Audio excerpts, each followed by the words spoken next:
آپ دیکھیے کہ فرعون اور عزیز میں کیا فرق کرتا ہے قرآن کریم۔ فرعون میں آپ دیکھیے کہ وہ اپنی قوت سے تمام تر معاملات دنیا کے چلانے کی کوشش کرتا ہے، علم و حکمہ سے اس کا کوئی تعلق نہیں۔ یعنی حکمہ اپنی انداز میں تو وہ کر سکتا ہے، لیکن اس کلی علم کا اسے معلوم نہیں کہ وہ اس کے ساتھ کیا ہونے جا رہا ہے۔ یعنی کہ وہ حضرت موسیٰ کے جن کے بارے میں جو ہے وہ آپ دیکھیں کہ وہ انہی کے محل میں پلے، وہیں پر رہے، اور پھر آخر کار کیا ہوا کہ وہ پورا جو نظام تھا، وہ تختہ جو ہے وہ جو الٹا، وہ حضرت موسیٰ نے الٹ دیا، اللہ تعالیٰ نے ان کے ذریعے جو ہے وہ یہ سارے کام کروائے۔ تو اب آپ یہ دیکھیں کہ عزیز میں جہاں پر حضرت یوسف کی باری آئی، وہاں پر فوراً سے وہاں پر فرعون کا کوئی لفظ مصر کے کسی اتھارٹی کے لیے استعمال نہیں ہوا پوری سورہ یوسف میں۔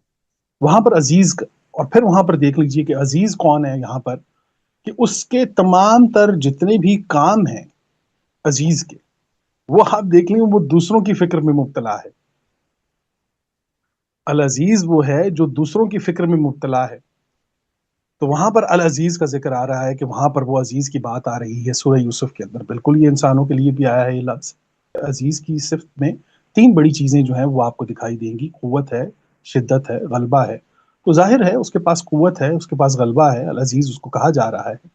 لیکن جب ہم اللہ کی العزیز، عزیز اللہ کی بات کر رہے ہیں، تو پھر وہ اس نے وہ تمام تر چیزیں جس میں وہ عزیز ہے، اس میں کوئی اور انسان عزیز نہیں ہو سکتا، کہ وہ حکمت میں عزیز ہے، قوی العزیز ہے، وہ عزیز العلیم ہے، عزیز الرحیم ہے، اور یہ وہ تمام تر صفات ہم نے وہاں پر سامنے رکھی ہیں۔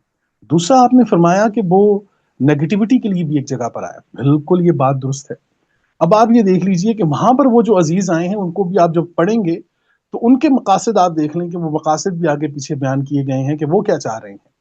ان کے ہاں جو عزیز کی ڈیفینیشن ہے، وہ صرف اور صرف اپنے مفادات کے معاملات کے اوپر وہ اپنے آپ کو بڑا محترم تصور کرتے ہیں، مانتے ہیں، اور دوسروں کو وہ کہتے ہیں نا کہ ہم اس شہر میں داخل ہوں گے اور پھر دوسروں کو نکال دیں گے۔ دو تین مقامات ہیں جہاں پر یہ نیگیٹیوٹی کے لیے بھی استعمال ہوا ہے۔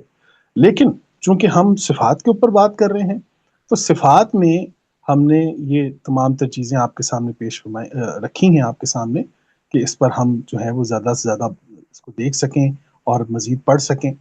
تو ہم نے عمومی طور پر جو اس کا تعارف ہے وہ آپ کے سامنے رکھنے کی کوشش کی ہے، کہ جس میں ہم نے بتایا ہے کہ عزیز کی صفت عزیز جو اللہ کی صفت عزیز ہے جس کی ہم بات کر رہے ہیں، وہاں پر وہ جتنی بھی صفات کے ساتھ وہ نام آ رہا ہے، وہ سپورٹو نام آ رہا ہے، اور وہ سپورٹو وہ ہے، عز ہے، اس کے پاس قوت ہے، اس کے پاس غلبہ ہے، اس کے پاس شدت ہے، وہ احاطہ کرتا ہے، وہ غالب آ جاتا ہے، وہ مغلوب نہیں ہوتا، اور اس طرح کی یہ ساری چیزیں ہم نے اس سے پہلے جو ہیں وہ بیان کی ہیں۔ تو اللہ کریم آپ کو سلامت رکھے۔ اس پر انشاءاللہ مزید ہم آگے اور بھی گفتگو کر سکتے ہیں۔